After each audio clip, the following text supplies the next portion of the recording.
This is exactly right. This episode is supported by FX's The Shards, a seductive drama from executive producer Ryan Murphy. Set in 1980s Los Angeles, the series follows a group of glamorous, deeply entangled high school seniors drawn into a life of wealth, beauty, parties, and excess. At its center is Brett, whose reality begins to unravel when the arrival of a new student coincides with a series of mysterious murders. FX's The Shards, now streaming on Hulu. Goodbye.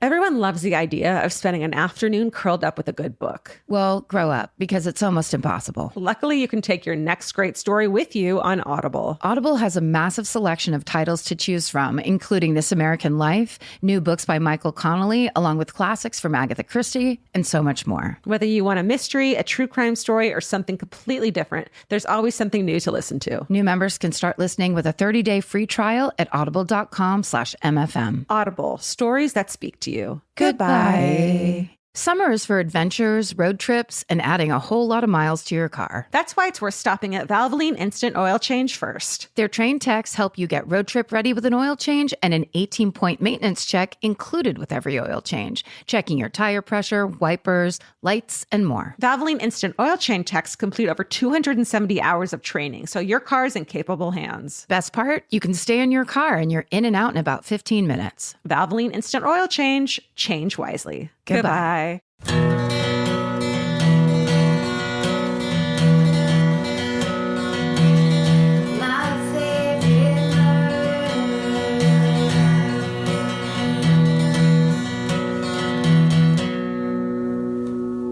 Hello. Hell no. What?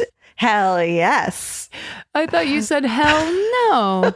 And welcome. Did we just start a new thing to My Favorite Murder? Year 8. That's Georgia Hardstark. That's Gary Kilgariff. New intro. We are pros. This is the time to change things, I think. Hell no. It's pretty good. Mm-hmm. Yeah. If we were ever going to change things. Hell no. No. I mean, it kind of feels that way right now. Hell no. I'm a hell no. There's a hell no energy about things. Mm-hmm. Mm-hmm. Mm-hmm. Yeah. Let's feel that for a second. Just breathe into it.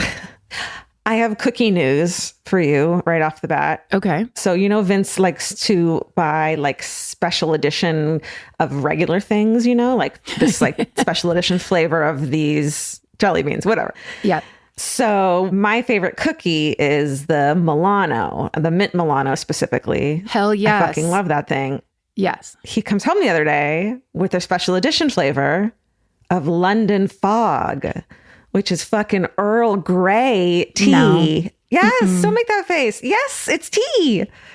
It's British. You can watch it. You can eat it with your British procedurals. Wait, are you telling me you liked it? I loved it. Is there any mint in there? No. It's just a Milano. And then Chocolate with some tea? it's like a tea latte, basically. Earl Grey, vanilla, and chocolate. No, tea. If I keep saying tea like that, will you get it? Oh, that's like the cartoon aroma finger that goes under my nose and goes, oh, wait, tea. It's just like dipping a cookie in tea. Like, that's the best. It is the actual action of it. But my thing is oftentimes when they try to recreate those things as flavors, as we've experienced with a lot of our like Thanksgiving jelly bean experiences or whatever, we're just like, what is in my mouth right now? Because this isn't dipping. And I have strong tea feelings anyway. You know, I haven't finished the bag yet. And usually when it comes home, those mint ones, I finish them within 2 nights. So easy. They're the easiest cookie to eat. They literally melt in your mouth. They crunch. They're so crunchy. I'm sure I've said this at some point in these past 8 years. They were the cookie that my mom had her fancy, we've talked about this, right? The fancy dessert was a scoop of ice cream, mint Milano cookies, and some sort of raspberry drizzle. Yes, that sounds amazing. Except for Laura and I would go in and eat the 2 levels of cookie underneath and just leave them empty. And so when she'd go to make it, she'd be like, there's literally 3 of these cookies left, you assholes. And we'd just be like, well, then buy better treats. Buy more bags next time. Yeah, how about getting 2? Thinking of your children. So anyway, that's a precious, plain Milano to me is like company's coming over, show off time is about to begin. Oh yeah, everything's mint. great. The mint just elevates. It's like an Andes mint, but like in a cookie form, which I thought was the classiest fucking thing I'd ever seen, an Andes mint when I was a kid on the way out of a restaurant. So thin. Oh my God. Oh my God. Folded in foil? Foil? What do you have? I have a bag of foil that I've kept since 1981. I wonder if there are people who are like Andes candy experts.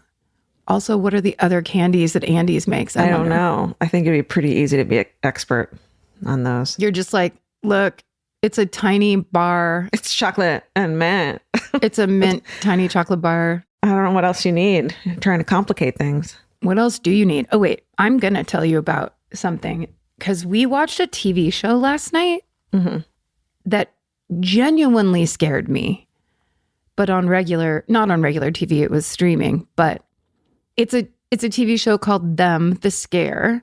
And it's about a woman who is a LAPD detective right during the Rodney King riots. And there's a serial killer in the neighborhood. And it is so unnervingly scary. Like there's just a couple scenes where you're like, it's like so good. And so it's like horror series. Like it starts off like, oh, I get it. This is going to be, it has a little bit of Jordan Peele movie vibe where you're like, you know, like it's creepy and it's like unnerving, but there's also commentary and you're like, holy shit, I never thought of it this way. But this is way scarier. Is it like always nighttime? I'm thinking like it's always night and dark. Kind of. I mean, because that's like the vibe, the overall vibe is that. You have, I don't know. It's more for the people who are closer to horror fans because it's like much closer to horror. I watch it. Yeah. I don't think Vince can watch it then. No, it's there was one scene that scared, it was me and Zach Noe Towers, and it scared both of us real bad. Like I was like, should we turn the lights on and like stop watching this for a second? It was like so creepy. Yeah, it's really good. I want to watch it. And then I do the dumb thing of like, well, Vince doesn't want to watch it. So I'll watch it when he's gone. And then I watch it when he's gone and fucking scare the shit out of myself. For this one, do not do that because it takes place in Los Angeles, even though it's the past. It's very like familiar and you know what's going on and you know the bad things that are going to happen. It's oh my God. Okay. Here's one you can watch while Vince is gone. Okay. It's an Olivia Colman movie called Wicked Little Letters, and it is so good. And of course it is.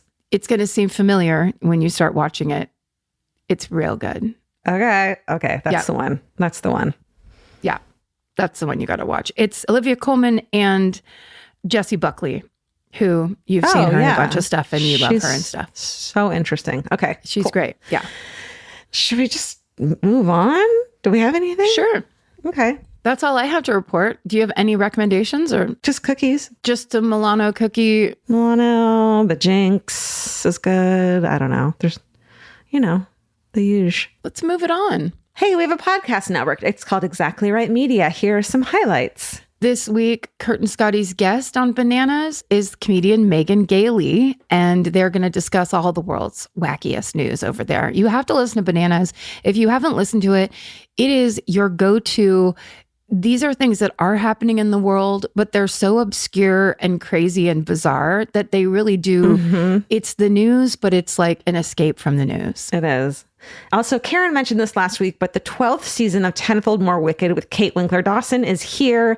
It's called A Blessing and a Curse, and it covers a host of atrocities in Fall River, Massachusetts, years before Lizzie Borden made the town famous. Also, America's sweetheart Bridger Weiniger is in the car with Chris and I on Do You Need a Ride this week. And he's also hosting a live show at the Dynasty Typewriter. That's coming up on June 26th of this year, 2024.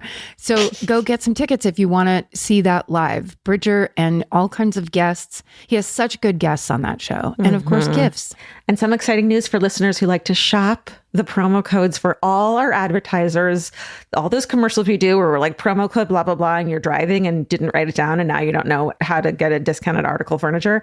They're all now available online, so you'll never miss them. The website is myfavoritemurder.com/promos. And lastly, in our merch store, our beloved designer Vanessa has created some new bumper stickers. So go look. There's one that reads Sweet Baby Angel on board and another one that says, for the math fans, Sweet Baby Angle.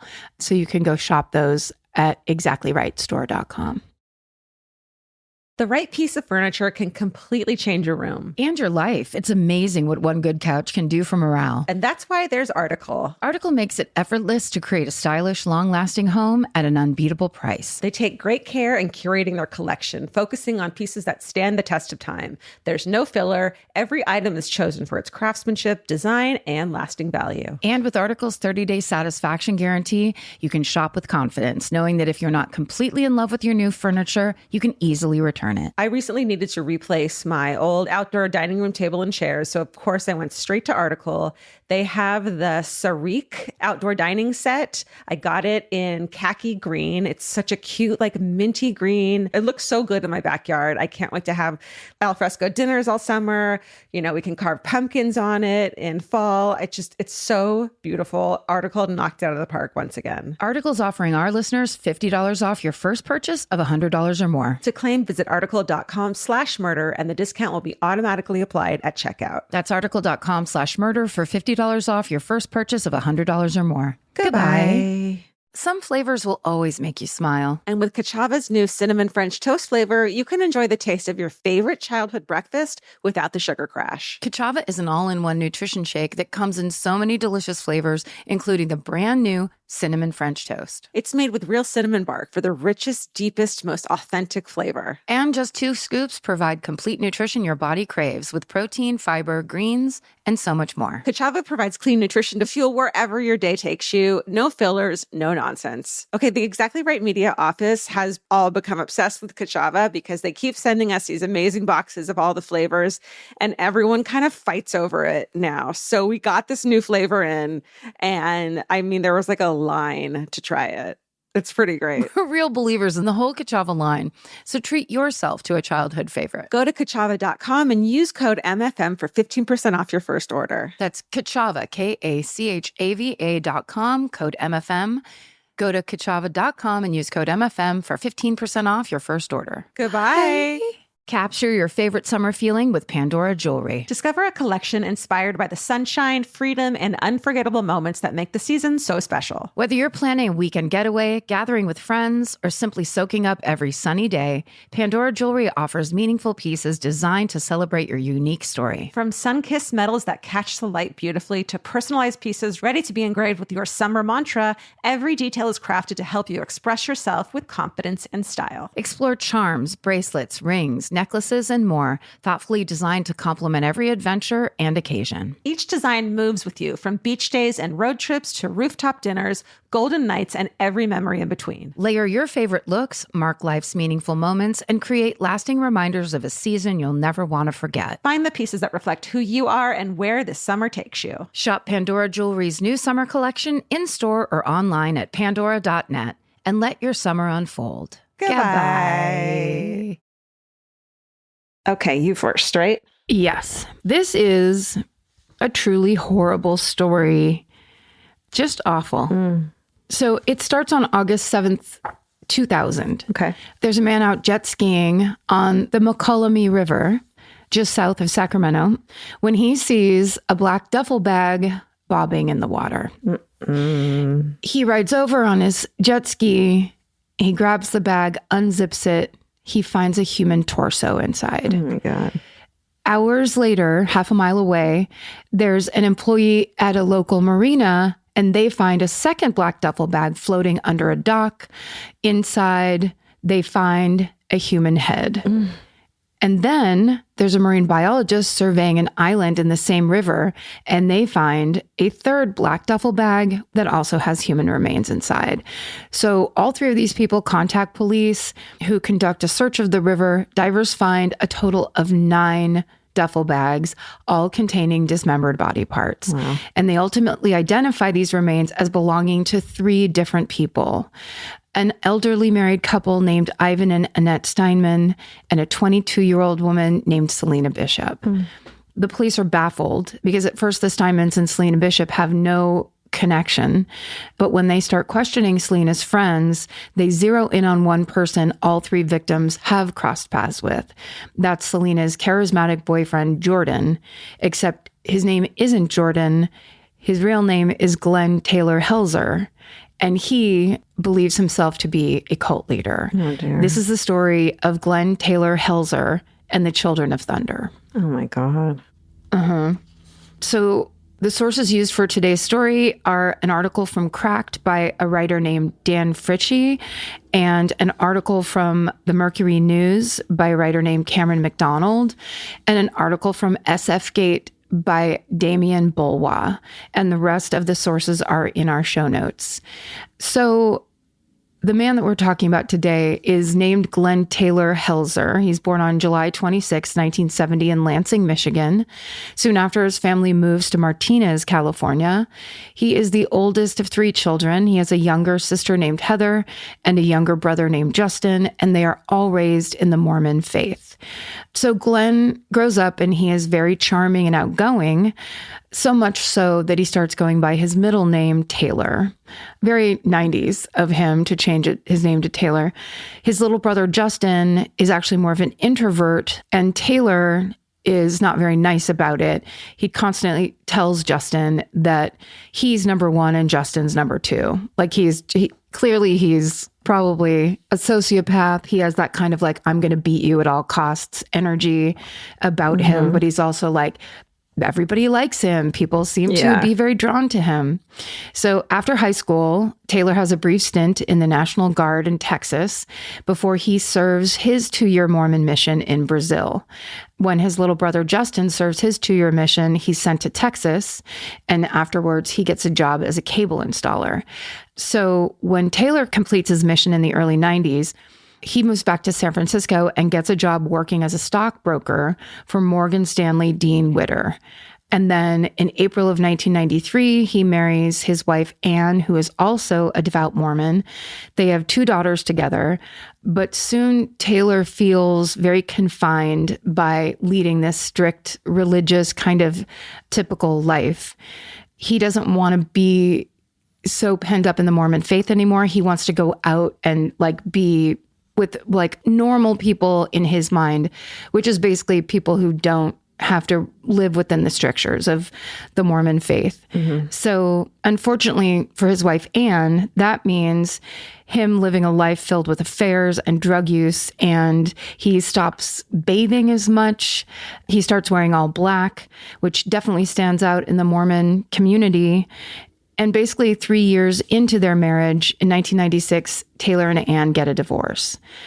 Basically, the drug use kind of elevates, and it's in this time that Taylor decides that he's developing his own religion, his own belief system, and he likes to talk about it and talk through it when he's on drugs. Oh, God. Right? Just the worst. The quickest way to make charm wear off. Let's talk about the religion. Pitch your new religion when you're high. The main premise of this philosophy he's developing is that good and evil don't actually exist, and most of society is primitive for thinking that they do. Taylor has a cousin named Chai Hoffman, who he gets high with, even though he knows that his cousin struggled with his mental health and has actually been hospitalized for it in the past. Taylor's actually very fascinated by Chai's experience in a mental hospital. And Chai later recalls there was a few times when he would act really crazy and then stop and ask, was that how the people in the hospital acted? Creepy. That's very psychopath, like trying on masks, weirdness. Totally. But I'm not an expert. So then in August of 1998, Taylor has a nervous breakdown. He is diagnosed with bipolar disorder. He chooses to ignore the doctor's treatments, and instead he begins to self-medicate. So because of this, he loses his job. He's excommunicated from the LDS Church, and basically all of these drastic life changes happening so close together seem to kind of radicalize Taylor further. And soon he starts telling people he's actually a prophet who can talk to God. So despite all of that, interestingly, he's still in touch with some members of the Mormon community that he used to know. So he and his brother Justin are actually invited to a Mormon-hosted murder mystery dinner party on Memorial Day, which is May 31st of 1999. They do that? I mean, I guess so. I guess it's good, clean fun in a way. Sure. So they're, of course, welcomed to this party, but Taylor arrives dressed in all black, which is very uncommon for people in the LDS. And he also keeps bringing up his strange new religious beliefs, which is also frowned upon. And his little brother, Justin, basically looks up to his older brother, wants to be just like him. And so he's also going along with this idea that Taylor is a prophet. He's yes-anding him all the way through this party. So basically, the two of them just kind of become like the weirdo outcasts at this party. But there is a third person who also feels like a misfit at this party. It's a 26-year-old woman named Dawn Godman. Dawn grew up in Sutter Creek, California, which is a tiny little town. And she has always been on the social fringes. She got married at age 18. She had a son die soon after childbirth. And then she lost custody of her other son when her ex-husband reported to a judge that she was living in her car. She attempted to take her life, overdosing on pills. She'd just been through a bunch of horrible stuff and had a very hard time of it. So in the wake of this ordeal, she decides to move in with a family member in Martinez to get out of the area and, you know, kind of start over again. And she's looking for a new community. And that's when she basically goes to the Mormon church and she starts hanging out with them. But she isn't really accepted into the circle. She's just kind of hanging out. So when she first sees the Helzer brothers at this party, they start talking to her, and Taylor starts explaining his religious theories. And he actually has a name for it. At this point, it's developed enough. He calls it the 12 principles of magic. And they are these. 1, I'm already perfect and therefore can do nothing wrong. 2, there's no such thing as right and wrong. 3, I'm all powerful and therefore the creator of and accountable for everything that occurs in my life. 4, life is always right. I embrace all of my results. 5, all of my results I've created to learn from at some level. 6, I know nothing. I believe nothing. I simply perceive without fear. 7, it is of no concern to me how accurate or inaccurate my perceptions are, and therefore I am always right. Oh my God. That's a little theme running through here. 8, unconditional, fearless love is the most powerful force in the universe. 9, spirit knows. 10, I gain control by losing all control. I mean, we're going from like a plaque at Home Goods to like a teenager's notebook that they're writing, like, you know, in rock and roll letters. It's like 11, life is such a precious gift. And when I give back to life, immediately life gives more back to me. And therefore I am forever in its debt. What goes around comes around. 12, there's a higher power than mine, and that is my Savior, Jesus Christ, the Son of my Father. So he is doing a little bit of the classics. There's that guy. Yeah. Yeah. But Jesus, he was kind of anti, there's no such thing as right and wrong. That was not his thing at all. All right. Yeah. You should have let an editor look at that before you published it. Yeah. Or you shouldn't be an editor if you claim to care about these thoughts in the first place. But overall, I mean, I don't have to tell you this. Dawn is immediately hooked on Taylor's religion and his vision. And then she and Justin start dating. And eventually the three of them move into a house in the nearby city of Concord. And Dawn and Justin basically become Taylor's followers, calling themselves the Children of Thunder. Part of Dawn's initiation into this group requires that she take a self-awareness seminar that's being run by an acquaintance of Taylor's. And it'll sound familiar too. She has to join a small group of people who are locked in a windowless room for 4 days. while the leader badgers them with intrusive questions to confront their inner demons. No. And many are pushed to the point of emotional breakdown and leave sobbing. So that's just all that Synanon started. It's the thing that ran through from like I guess that was the late 60s on, where it's like, we're going to do the opposite of what most psychologists say is good for people. We're going to confront you in front of a group and break you down. And that's best for you. But ultimately, I think what we've learned over the past 60 years is that's actually the beginning of a cult almost every time. Right. Like, this is radical therapy and it's totally different. It's like, no, it's actually like ancient you screaming in someone's face, and it's not helpful. Yeah.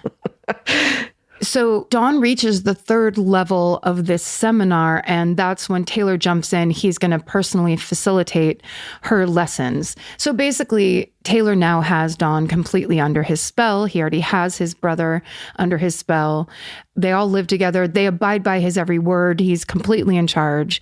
Then in January of 2000, Taylor tells Dawn, quote, "Spirit's telling me it's time you get to know everything," end quote. Oh, no. And by everything, he means that he's going to explain the ultimate mission of this religion he's made up. And that is to assassinate the leaders of the Mormon church, take over as the church's sole leader, and start a self-help group called Transform America to defeat Satan and expedite the second coming of Jesus Christ. Expedite the second coming of Jesus Christ sounds like something that's like you're in an office setting and they're like, we need to make this happen. Like, can you actually do that? No, you can't expedite. No, the Lord's plans. I mean, like, this isn't UPS. It doesn't. Yeah. A lot of it doesn't make sense, but it's also like he's going to kill the leaders of the Mormon church, but then he's going to take over. Like, everyone's going to be like, great, now you're in charge. And self-help. I'm sure you're going to be great at that after you kill the leaders of the Mormon fucking temple. Like, what the fuck? Right. A self-help group, because people will need that. Yeah. So basically, Taylor's planning on using his connections from when he went to Brazil for his Mormon mission. His idea, he's going to recruit Brazilian children. He's going to bring them to California, traffic them to California. He's going to train them to carry out these assassinations. So basically, some child soldiers will come and do the dirty work for him. I guess to be extra creepy. But to do this, they're going to need money. So before Children of Thunder can begin their work, they need cash to pay for the training and for the travel. So they start brainstorming ideas of how to get money. So Taylor comes up, and this is going to blow your mind because it's very different than the other ideas he's had. He says, why don't we start a drug and sex trafficking ring that targets wealthy businessmen? Perfect. Oh, let's expedite that. I love that idea. Right? Let's get God to expedite your drug and sex trafficking ring. Okay, so they actually go, and this part made me laugh and made me think of you. They actually go, the three of them, to raves and start handing out flyers to women who they think would make good sex workers to work in this trafficking ring. Holy shit. 1999? I think I was done by then. Okay, good. That's actually a relief. Yeah. And it's also a relief. No one takes them up on this. They're clearly three weirdos acting weird everywhere they go, whether it's at a rave or at a Mormon dinner party. Everyone's like, huh? What? This ain't it. Who would play them in a made-for-TV movie? Like, what do they look like? I mean, I'm loving a Michael Cera for the part of Taylor because you wouldn't expect it. Right. Oh, the main, like the cult leader is a Michael Cera, unassuming. Right. It seems. Yeah. And kind of charming with a gleam in his eye, but then also dead-eyed and wanting to hire Brazilian child soldiers. Yeah. Wow. And then I guess also maybe from Arrested Development. It could just be Arrested Development. That's the job. Oh, maybe, That's who I'm casting. I love it. Let's do it. Let's make that. Let's do it. So no one takes him up on this. That kind of gets waylaid. That whole plan gets waylaid. Taylor's next plan is to invest in fast food restaurants and then manipulate the stock market by vandalizing the restaurants and shorting out their stock. Wow. I don't know much about the stock market. I don't think that's a way to short stock. No, I don't think you fuck with a franchise and the whole stock falls apart. I don't think that's how that works. No, because if that were true, McDonald's stocks would be in the gutter because the ice cream machine is always broken. Am I right, ladies and gentlemen? Local jokes get local work. Okay. To make that plan happen, he would have to buy some franchises, which means he needs seed money. So he decides to abandon that idea. Then he comes up with plan number 3. So he knows and remembers that he had a lot of elderly clients at his old stockbroker job. So he thinks he'll extort former clients that he's already earned the trust of, so he can then rip them off. And that's his fast track to Moneyland. But of course, he's going to have to launder that money. If they write him checks, he's going to have to launder it somehow. So he turns to an unsuspecting outsider for help, and that is his very young girlfriend, 22-year-old Selena Bishop. The two met at a rave in the spring of 2000, and Selena is a waitress at the local Two Bird Cafe, and she, like most people, is very charmed instantly by Taylor, except for she thinks his name is Jordan. He tells her his name is Jordan. Selena's friends and family don't see it. They don't get it. She's head over heels in love with this guy. He seems uninterested in meeting the people in her life. Like he's just kind of mysterious and never around. And then when he finally does show up to a friend gathering, he gives everyone the creeps. So everyone's kind of confused. I've met those guys that my friends have dated before, for sure. Yeah. They're everywhere. Everyone does that where you're like, I have vision. I'm dating someone interesting. Yeah. You don't know what it's like when it's just me and him alone. He's different. Right. So Selena and her mother, a woman named Jennifer Villeran, they're very close. So Jennifer's genuinely like perplexed when she can't get to know Jordan, who's actually Taylor. So Jordan helped Selena move out of her mom's house and into her own 1-bedroom apartment in June of 2000. So Jennifer drops by unannounced just to be like, hey, how are you? Like just to get her eyes on this person. Yeah, gotta. Right? They speak briefly.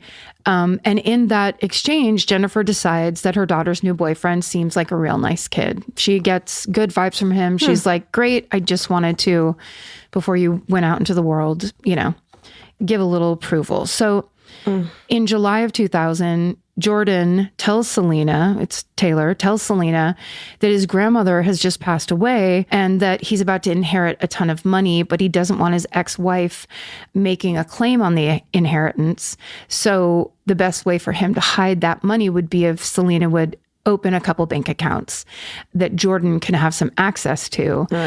She is like, yes, she buys everything he says. She wants the best for him. Yeah. She goes and does it. And when she does, the final step of the plan is in place for him to be able to launder the cash. So Taylor now is able to begin stealing money from his old clients. So this is how they do it. And it's, clearly drugs are at play here. Clearly mental illness is also at play here, where there's just his vision of reality is not aligned with reality. Yeah. And, the beginning of the story, it's kind of funny, or it's like, oh, that's so quirky and weird. This is the part where it just gets absolutely depraved and awful and depressing. Oh my God. Okay. So on July 30th, 2000, Taylor and Justin knock on the door of their first intended victim, who was a former client of Taylor's living in Walnut Creek. But by the grace of God, that person is not home when they knock. So the brothers move on to the next one on Taylor's list, and that is Ivan and Annette Steinman. They are an elderly married couple, and their home is in Concord, California, and it's actually just down the street from the rental home that Taylor and Justin's girlfriend are all renting together. So it's actually close by. And they show up wearing suits, trying to be professional. So the Steinmans, there's a knock on the door. They open it up. They see their old broker standing there, and they welcome him inside the home. Why wouldn't they? Yeah. What they don't know is that Justin's girlfriend, Dawn, is waiting in a truck outside. So once Taylor and Justin get into the Steinmans' home, their demeanor completely changes. They force the Steinmans back out into the Steinmans' minivan and drive them back to their own rental house. And there they force Annette to call the manager of the Concord branch of the office where Taylor used to work, the Morgan Stanley Dean Witter. And she asks to liquidate her retirement fund. What? So they kidnap them and they're like holding them hostage and that was the plan. Yes. Jesus. It's chaotic. It is ridiculous. And the manager would later recall that Annette sounded nervous over the phone, but he does fulfill her request. So that goes through, and then they force feed the couple a large dose of Rohypnol and basically demand that they write 2 checks, one for $33,000 and another for $67,000, both made out to Selena Bishop. So Taylor gave the Steinmans such a huge dose of drugs that he thought that the dose would kill them both. But then he sees that they are not dead. And so he tells Justin they have to finish the job. And the details are just awful. There's no point in being detailed on it. They're both murdered. And like they just purely for money, just doing it. They have this plan that is just as ridiculous. They actually adopt Rottweilers because they think that the Rottweilers will eat human flesh and they think that they can, once they kill people, just feed the bodies to these dogs. Of course, that is not something those dogs would do. Yeah. So when that doesn't work, Taylor tells Justin that he has to dismember the bodies and put them into several black duffel bags. And he's going to do it while Taylor goes and meditates and listens to the spirit. So Taylor doesn't have to get any blood on his hands, and he just makes his brother do it. So then Dawn puts on an insane disguise. And this doesn't even make sense. It makes me think that somewhere in her mind, she wanted to get caught because she has to go into the bank to deposit those checks. So she wears a lime green tracksuit, red boots, a gold cowboy hat, and large sunglasses. Oh my God. And she goes in a wheelchair. Wow. And she tells the bank teller she's a friend of Selena's, that Selena got this money from her grandmother for a heart surgery that she's having, and that Dawn is just trying to be a good friend and help her by depositing the money while Selena's in the hospital. The dumbest story of all time in the weirdest outfit of all time. Drugs. And the checks are successfully deposited. No. It works. It smells like drugs and no sleep. Right? It's drugs to a degree where they should have been caught multiple times because it's ludicrous. Yeah. So then a couple days after that, Selena's able to withdraw the cash with no problem. So even though it's, obviously very rudimentary, their money laundering scheme actually worked. Yeah. I mean, I guess in the year 2000, it was probably a lot more simple, right? The bank system, getting money out and everything. Yeah, right. I think it's like on the cusp of the internet right at the beginning. Yeah. So nothing is really, maybe I have no idea, but it's just the costume, that whole thing. And just like, what are we talking about? Yeah. But also I think maybe it would have been harder for her to do if she was trying to get a withdrawal out of the bank. But since she was just depositing money, maybe it was just like, well, I don't know. So a couple days later, Taylor and Selena meet up for a date at the Bison Brewing Company in Berkeley. They are planning to leave for a camping trip to Yosemite the next day, but they're meeting up now so that Selena can hand over the cash that she's just gotten out of the bank. And according to a bartender who saw them that night, Selena seems far more interested in Jordan Taylor than he does in her. She doesn't notice this at all. She seems very happy to be with him. The next morning, August 3rd, 2000, Taylor and Selena stop by Taylor's house to quote unquote grab supplies for their camping trip. But while they're there, Taylor suddenly offers to give Selena a massage. He has her lay face down on the living room floor and he begins massaging her. And then Justin walks in with a hammer and hits her over the head. And then Taylor drags her into the bathroom and he slits her throat. Oh, God. So he was, of course, planning to kill her all along. Like, oh my God. It's just so dark. She was so young. Yeah. And just like in love with her probably first or second boyfriend, like of adulthood. It's so dark. There's some really disturbing, like Dawn witnessed all of it and went on to testify about it. And it's very awful and dark.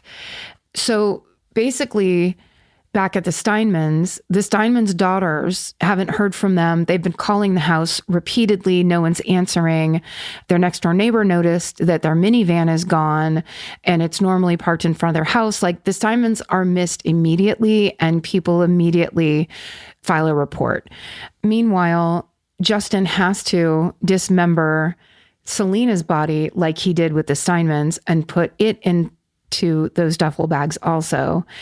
And then he puts rocks in all of the duffel bags and he drives out to the Sacramento River in the middle of the night and he dumps the remains of all 3 victims. And so that was the multiple, I think it ended up being 9 total duffel bags, I believe. Horrifying. So, wow. Meanwhile, Selena's mom, Jennifer Villerin, and Jennifer's boyfriend, James Gamble, they're house sitting for Selena in her 1-bedroom apartment while she is on this supposed camping trip with her boyfriend, Jordan. Dawn later explains that it was always Taylor's plan to kill Selena, but after her mother's surprise drop-ins and their constant conversations, Taylor started getting worried that Selena's mother, Jennifer, might know too much. And he figures it's only a matter of time before Jennifer realizes that Selena is gone and the first person she'll suspect of foul play will be him. Oh, no. Yes. So Taylor drives out to Selena's apartment in the early morning hours of August 4th, 2000. It's like 3 a.m. He lets himself in with a key Selena gave him, creeps into the bedroom where Jennifer and James are asleep in Selena's bed. He pulls out a 9mm pistol and shoots and kills both of them at point blank range.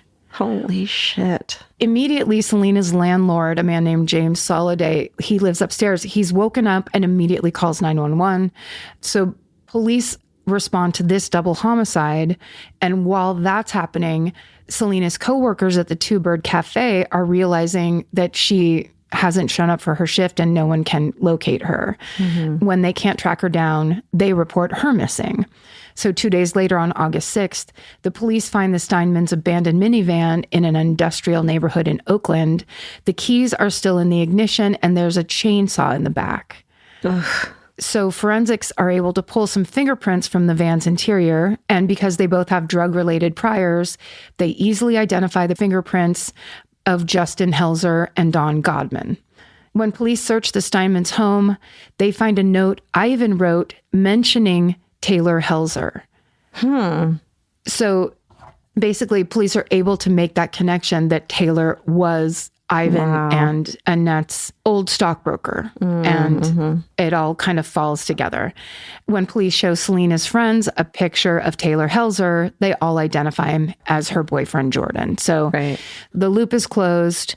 And now armed with a search warrant, police arrive at the Helzer's rental house on August 7th, and they're looking for evidence for the Steinmans murders, for Selena's murder, and maybe even trying to find the 9mm pistol that Jennifer and James were killed with. They find no evidence linking Taylor, Justin, or Dawn to any of the murders at first. They do find a ton of drugs, though, specifically ecstasy and mushrooms. So they arrest all 3 on drug possession charges. How can there not be more evidence? Because there's a lot of plotting and scheming and planning. So they're sloppy. Like they left their fingerprints in that minivan plus the chainsaw. Like they're sloppy and on drugs, clearly. So Taylor escapes out of the house and out the back door, and he runs over to a neighbor's house. Her name's Mary Mizzachi, and he's frantic, and he tells Mary she needs to give him a weapon. So she panics. She gives him a steak knife and a pair of scissors. He immediately cuts his ponytail off with the scissors. He then changes into her husband's clothes and he slips out the back door. And before he does, he threatens to kill her if she calls the police. Oh my God. But Taylor only gets a couple blocks down this street before the police catch up to him. He's arrested. He's put into the back of a squad car. He somehow manages to escape out the window of that squad car. What? No. Yes, but he's immediately recaptured and taken into custody. So now with Taylor, Justin, and Dawn all in jail, police conduct a deeper search of the rental home, and then they find the more damning evidence that they were looking for. They actually find videotaped news stories about Selena's disappearance. They find items stolen from the Steinmans' home. They find handcuffs and shackles inside Justin's white pickup truck. And they also gather witness accounts from the pickup truck being seen outside the Steinmans' home the day of their disappearance. But the most damning evidence would come just a few hours later as the black duffel bags surface on the Sacramento River. Right. So Dawn and Justin maintain their faith in Taylor that he and his work with the angels, quote unquote, will get them free. But they have a defense that the wheels fall off of very quickly. And that defense is supposed to be that their friend, it's a friend of Dawn's named Deborah McClanahan, and she's claiming that they all went to the movies together the night that the Steinmans disappeared, so that those three could have nothing to do with that.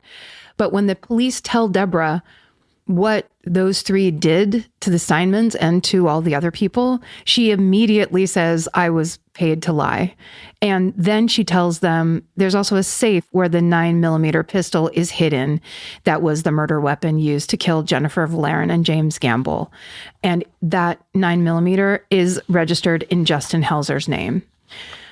It actually takes Dawn 2 years of deprogramming with a specialized therapist before she can come to terms with the fact that she was brainwashed by Taylor Helzer. She takes a plea deal testifying against the Helzer brothers in exchange for a lesser sentence. She gets 38 years to life in May of 2005. Justin Helzer goes into his trial ready to argue that he was under his brother's spell, but before his lawyers can argue his delusional disorder defense, Taylor Helzer, the prophet, pleads guilty to all 18 charges, including murder, kidnapping, and extortion, and this cements Justin's case. And on June 16th, 2004, he is convicted on all 11 counts, including murder, kidnapping, and extortion. And on August 4th, 2004, Justin receives his sentence, 3 death sentences for the murders of Ivan Steinman, Annette Steinman, and Selena Bishop, and 2 life sentences for the murders of Jennifer Valerian and James Gamble. And then on December 15th, 2004, Taylor gets his sentence, which is 5 death sentences. He tries to appeal it in 2008, and he's denied. So in 2010, while he's in prison awaiting his death sentence, Justin Helzer tries to take his own life in one of the more disturbing ways that I have seen in a while. He survives that time, but then on April 14th, 2013, he takes his life by hanging. His brother Taylor tries appealing his death sentence once more, but is again denied in January of 2024, so just this year. Wow. He's still on death row in San Quentin. For the victims' families, the only silver lining in this ordeal is the swift delivery of justice. As Jennifer Valerian's sister Olga Land remarked on her way out of the courtroom after the last guilty verdict was doled out, she says, Taylor Helzer is the second coming of Manson, not Christ. And that is the story of Glenn Taylor Helzer and the Children of Thunder. Oh my God, I had never heard that before. What monsters. Ugh. Yeah. It wasn't a cult. It was like 3 losers doing way too many drugs and listening to the craziest person in their group. Yeah. And then kind of just going on a murder spree. Yeah, they went and they just like laid waste to these families that had nothing to do with their fucking scheme. That's wild. That is so wild. So awful. Yeah. Just a really bad one. Capture your favorite summer feeling with Pandora Jewelry. Discover a collection inspired by the sunshine, freedom, and unforgettable moments that make the season so special. Whether you're planning a weekend getaway, gathering with friends, or simply soaking up every sunny day, Pandora Jewelry offers meaningful pieces designed to celebrate your unique story. From sun-kissed metals that catch the light beautifully to personalized pieces ready to be engraved with your summer mantra, every detail is crafted to help you express yourself with confidence and style. Explore charms, bracelets, rings, necklaces, and more, thoughtfully designed to complement every adventure and occasion. Each design moves with you, from beach days and road trips to rooftop dinners, golden nights, and every memory in between. Layer your favorite looks, mark life's meaningful moments, and create lasting reminders of a season you'll never want to forget. Find the pieces that reflect who you are and where this summer takes you. Shop Pandora Jewelry's new summer collection in-store or online at pandora.net and let your summer unfold. Goodbye. This podcast is brought to you by Squarespace. Every successful small business starts with someone saying, I wonder if people would actually buy this. Squarespace gives you everything you need to find out. From consultations to events and experiences, you can showcase your skills with a customizable website designed to attract clients and grow your business. With Squarespace's collection of cutting-edge design tools, anyone can build a beautiful, professional online presence that perfectly fits their brand or business. Get paid on time with professional invoices and online payments. Plus, streamline your workflow with built-in appointment scheduling and email marketing tools. Head to squarespace.com/murder for a free trial. And when you're ready to launch, use offer code MURDER to save 10% off your first purchase of a website or domain. Goodbye. Buying clothes is easy. That's why everyone's always doing it. But finding clothes you actually want to wear is the hard part. Get all your favorite elevated essentials at Quince. Quince specializes in effortless, high-quality essentials like ultra-soft organic cotton and premium Mongolian cashmere sweaters. They're beautifully tailored and built to last. And it's not just apparel. Quince also brings that same everyday elevation to everything they offer, from hotel-quality bedding and bath to kitchen staples, essentials, and thoughtfully designed furniture. They work directly with ethical factories, so you're paying for quality, not brand markup. It's so true that they have wonderful items that aren't just clothes. I have like 3 of their 100% mulberry silk pillowcases. I've bought throws from there. I've bought bedding from there. And it is just as great quality as their clothes and super affordable. Upgrade your everyday. Download the Quince app for app-exclusive offers or go to quince.com/MFM. Get free shipping on your order and 365-day returns. Now available in Canada and the UK too. QUINCE.com/MFM. Goodbye. Well, I'm going to go the other way. Thank fucking God. And yeah, take us out of here, please. I've got you. Jump on my back. Get on my back. I'm going to piggyback you out of here. I'm up there. I'm going to crab walk you out of here. Wow. Okay. So this is a story that was on a hometown episode a while ago, but I thought it deserved more attention because it's one of those stories that stuck with me since I was a kid and saw it on Unsolved Mysteries. It comes into my brain at random times, falling asleep or in the shower, whatever it is. It's like, that happened. Life is fucking crazy. So today's story is a scientific mystery that's never been solved. It might be an unexplained natural phenomenon, or it might be a government conspiracy. This is the story of the Oakville Blobs. Oh, You know this one? I think so, but I'm not sure. Okay. The main sources I used for the story are a 1997 episode of Unsolved Mysteries and an episode of the Netflix show Files of the Unexplained. And the rest of the sources can be found in our show notes. And shout out to Allie Elkin, my researcher, right off the bat, because the subject line of this paragraph is, "It's raining blobs."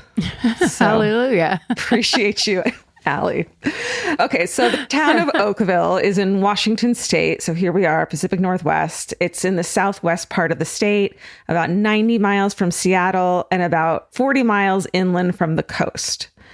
It's a small town with a population of like under 800 people. It's kind of like a hub for the surrounding farming communities. So it's that kind of town. So a very small rural town. It's August 7th, 1994.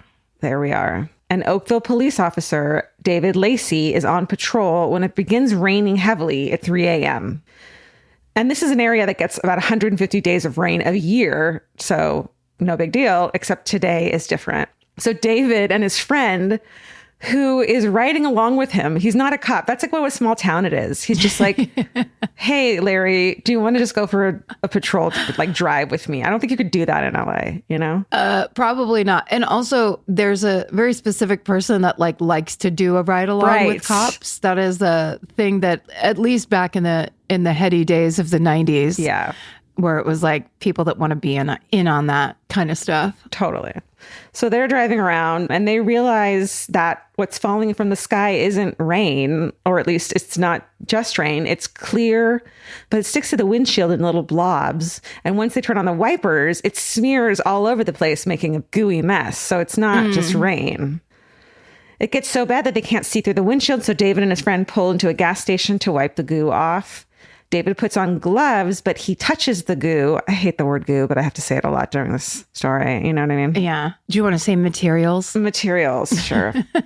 And finds that it's a similar consistency to Jell-O. That's what it feels like. David says, quote, "The substance was very mushy, almost like if you had Jell-O in your hand. You could pretty much squish it through your fingers. We knew it wasn't something we would normally see because we had never experienced it before. We had some bells go off in our heads that said that basically this isn't right, this isn't normal," end quote. So when the sun comes up, the blob storm has ended, and an elderly woman named Dottie Hearn walks out her front door.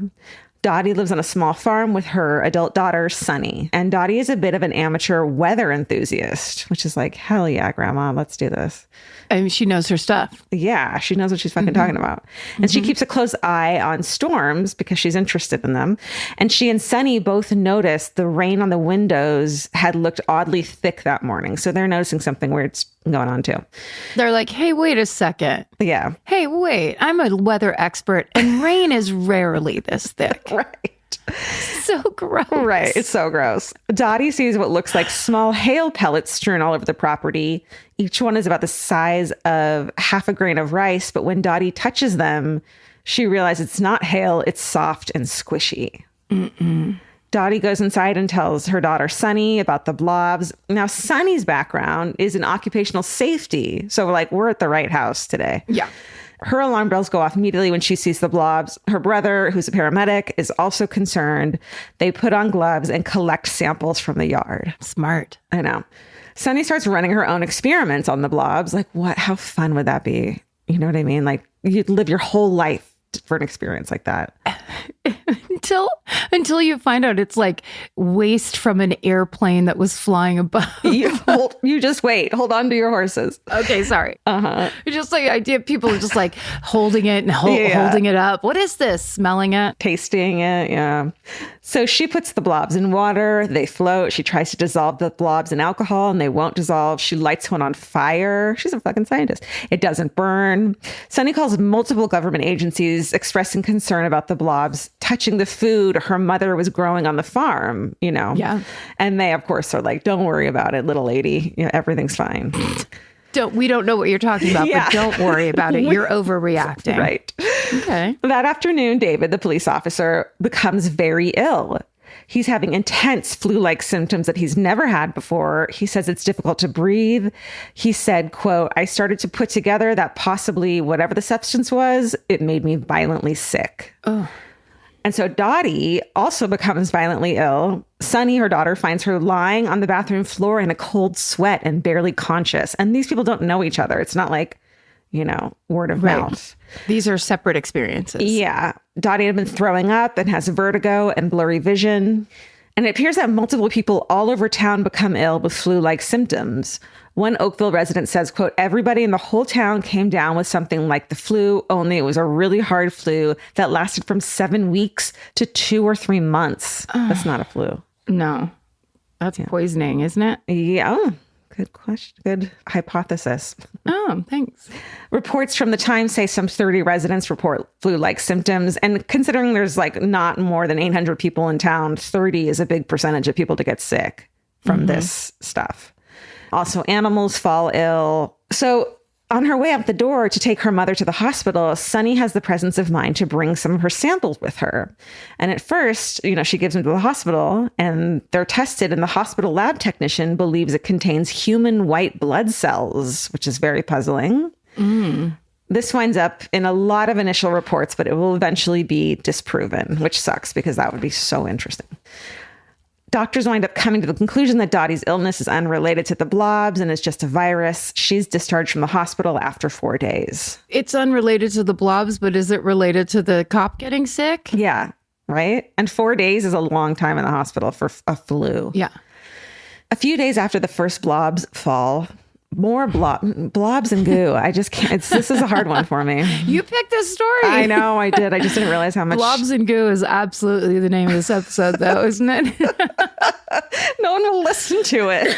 They'll be like, no, thank you. It's only for the strong. How about moist blobs and goo? That's then it'll be a hit.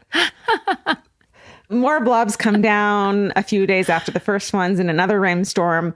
This time there's no illnesses reported. And over the next 3 weeks, the blobs rain down on Oakville 4 more times for a total of 6 rainstorms with this gooey substance.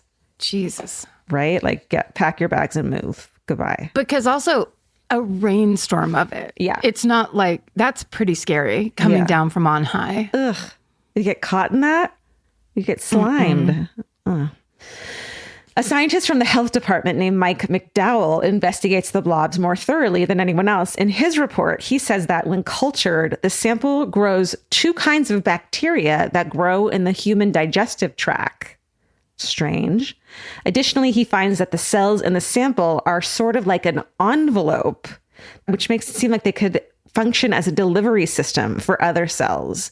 Almost like scientists created an envelope type structure to rain down and then melt, and then whatever was in that envelope, let's say the poison, then is there, kills everyone. I don't know, Theories real quick. Yours is right on top, the airplane toilet theory. Of course, the presence of bacteria that's found in the human digestive system is found there. So, of course, the theory emerges that the blobs have been human waste released from an aircraft, probably accidentally. That's called the Dave Matthews theory. Exactly. A la Dave Matthews. That's right.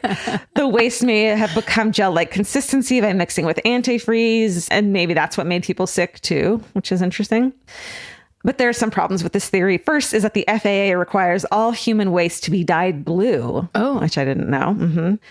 The blobs are clear. Also, it's obviously against the rules to just dump waste in midair. And the blobs fall on 6 separate occasions over 3 weeks. So it's probably not an airplane accident. Okay. So the next theory is jellyfish, if you can believe it. Oh. In the lead up to the first blobs falling, the Air Force had been conducting practice bombing runs off the coast of Washington, about 50 miles away from Oakville.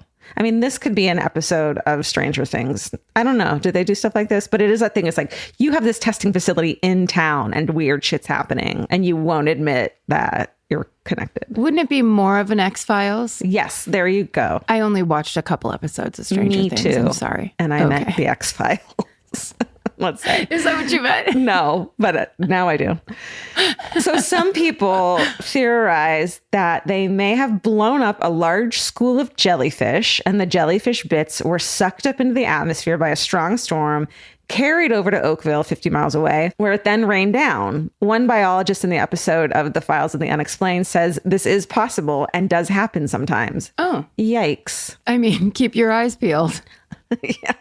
For example, there are known instances of strong storms sucking up sardines and frogs and then dumping them inland. Yeah. Bible style. Yeah. Yeah.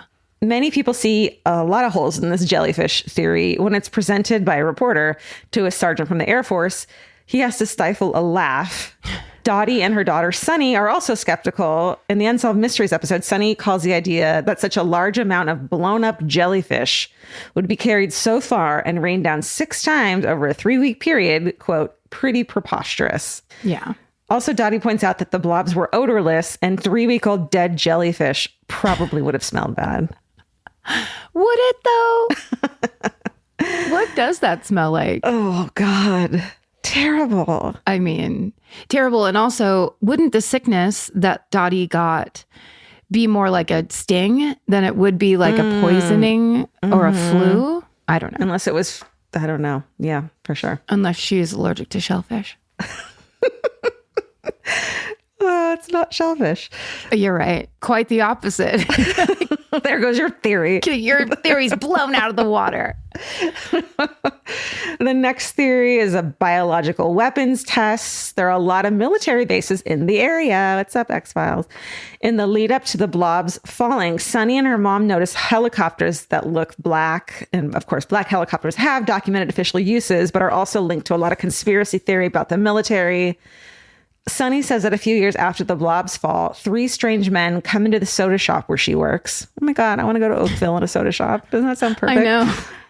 They ask her questions about the blobs, and then if she's seen black aircraft in the area, and then they leave not long after. Sunny gets the license plate number of the car they left in. And when the local police run the plates, they're registered to the Fort Hood military base in Texas, which we know has since been renamed Fort Cavazos. That's right. So it was a military car somehow. That's interesting. I love that the local PD is like, yeah, let's all figure this out. Totally. What the hell's going on? I'm sitting in your soda shop with nothing else to do. Let's fucking do this. But also, that is interesting. And it's like the military operating in that kind of what we all believe could be the CIA style. Mm-hmm. Yeah, who knows? All of this used to be so kind of fantastical talking about it because it was the 90s. Yeah. And it was like, isn't that crazy that they would think, and it's nowadays it's just like, yep, they all did it. Right. It's all real. It's like, no, we're in this place where it's just like all conspiracies are proven true. Yeah. Everything's real. Yeah. I mean, don't tell that to my mom. She'll fucking get so excited. Okay. That you agree with her. Oh, Janet knows I agree with her on a lot of the major topics. Those lasers, those space lasers. Okay. So Mike McDowell, the scientist, and Sunny wind up coming to the conclusion that the most plausible explanation for the blobs is that there was some sort of biological weapons test.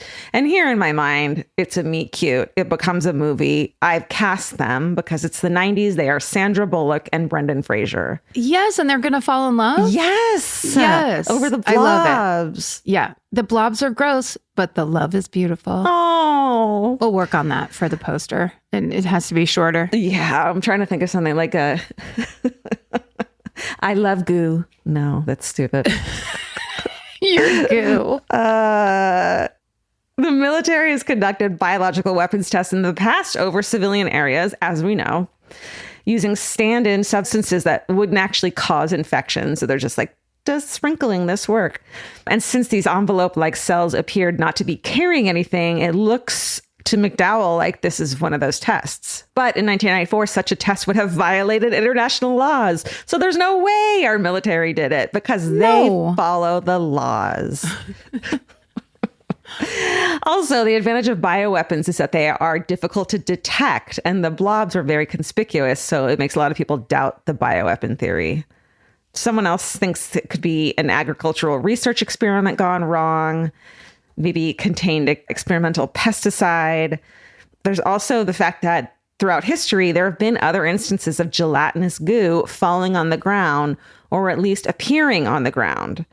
In scientific writing and poetry dating back to the 17th century, Karen, so long ago. Ooh. There's been reports of a gooey clear substance appearing on the ground overnight, which people refer to as star jelly. Your favorite strip club. What kind of drunken fools? Did you see the star jelly on the ground? It's beautiful tonight. Don't touch it. If you eat it, do it in a drunk voice. Oh, star jelly. Berries. It's delicious. This has later been theorized to have been frog spawn, the little blobby eggs that tadpoles hatch from, or slime molds, which sounds awesome. Oof. I love mold. But since people actually saw the Oakville blobs like raining, these other ones, they found it on the ground, but this was fucking raining. A cop saw it. You know what I mean? Yeah, sure.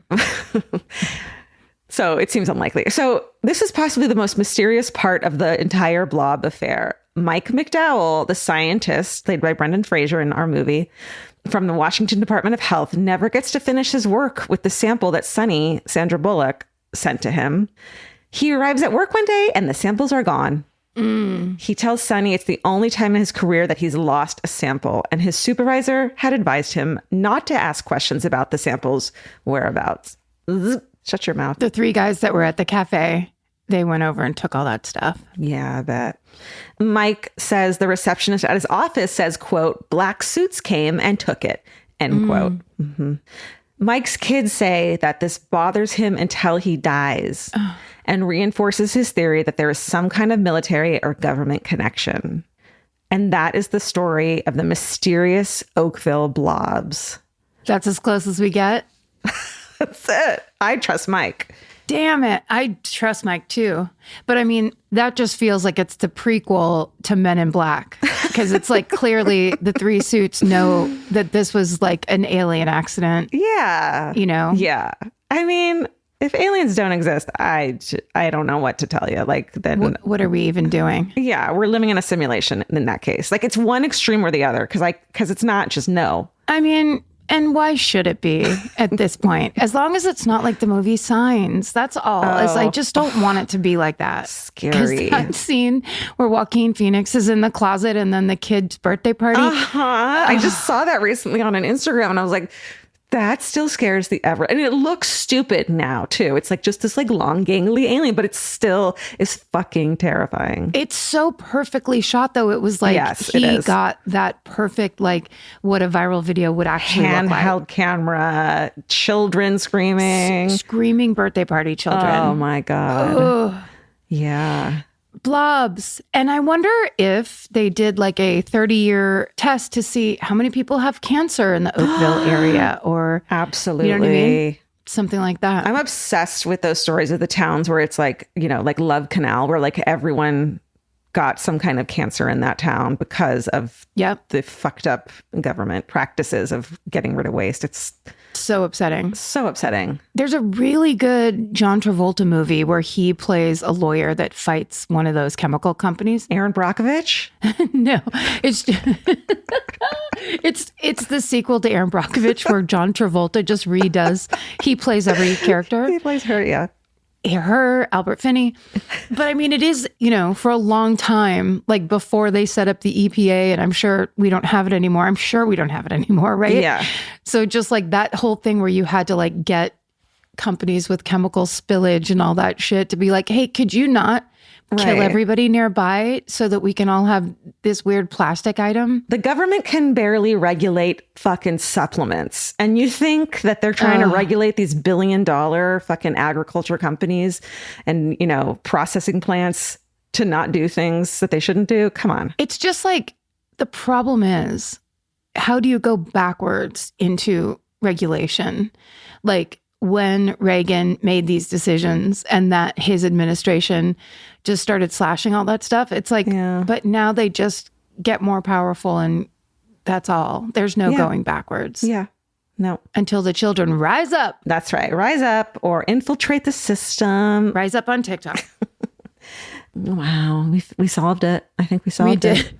We solved it by bringing up something else and basically not talking about it anymore. I mean, if Reagan isn't brought up at least one episode, then have we even done our jobs? Then my mother cannot rest. Mine can. Should we find out? Oh shit, I forgot. What people are even doing right now while they're listening to this podcast? God, we have a new ending. I love it. I was just like, anyway, bye. No, we have a fun thing now. Yeah, a fun thing. Yeah, let's see. Some people are such good people that like when they write in, this one person's like, I'm delivering groceries to the lovely senior population while listening. You're like, oh my God. And also that seems like the kind of thing that would be easy and fun to volunteer. You know, my dad used to do that. He used to be the food guy and he would just drive groceries around to people. Hell yeah. I've been a school lunch lady. I could do that. Yeah. That was from Lisa McElroy art. I guess that's mine. It says, delivering groceries to the lovely senior population while listening to tales of mayhem and horror is the balancing act I need to drive all morning on not even close to enough sleep. Thanks, Lisa. Oh, that's a great, I love that one. What's that person's name? Her name's Lisa McElroy. I love the idea of her partying all night, like at a rave, and then being like, I got to go to my job. She's just living a full life. She's like volunteering and volunteering for herself. Yeah. This one says there's the actual post and then somebody commented on it because this is from Instagram. Allie Finch wrote, what am I even doing right now? I was plucking my own eyebrows exactly when Karen mentioned I should not be.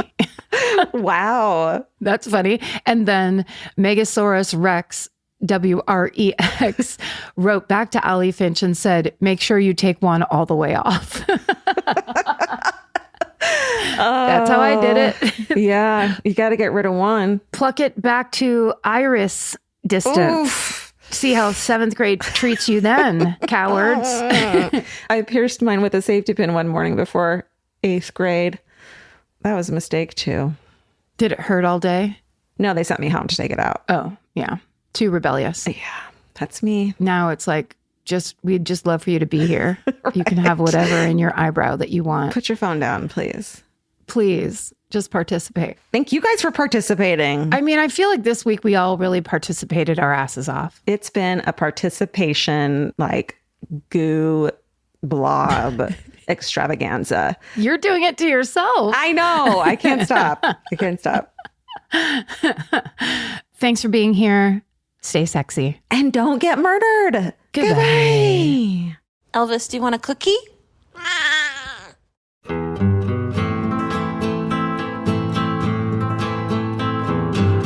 This has been an Exactly Right production. Our senior producer is Alejandra Keck.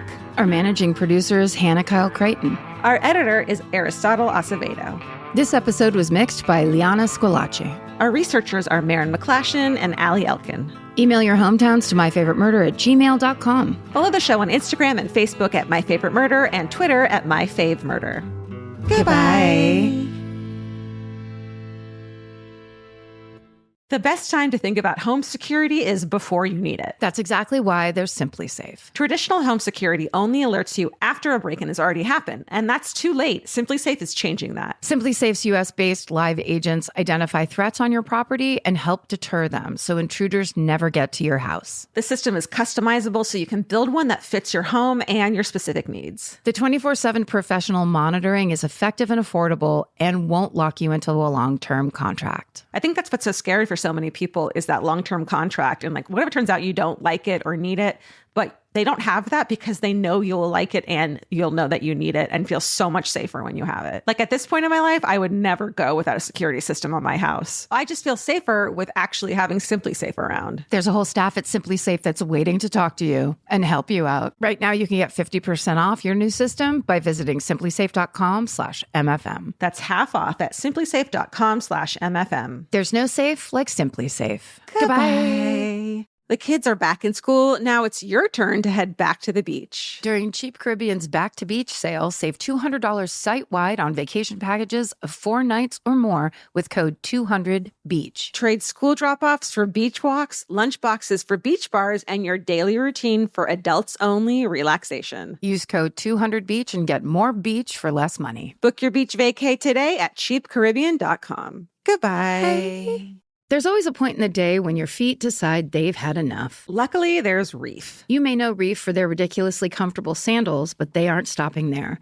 The women's Neptune has everything you could ever want in a sneaker. The Neptune is a lightweight, everyday slip-on shoe with a crush-back heel, so you can wear it traditionally or step on the heel and wear it like a slide. Lightweight, breathable, and easy to wear, the Neptune is the everyday shoe your feet have been waiting for. The Neptune makes me so freaking happy because my whole life I've been yelled at for crushing the heel of my foot. Because I want every shoe to be a slide, every shoe. And they actually make them that way. And it makes me so happy. Plus, they're super comfortable, they're light, and they're really cute. So check out the Neptune on reef.com and redeem 15% off your first purchase. Goodbye.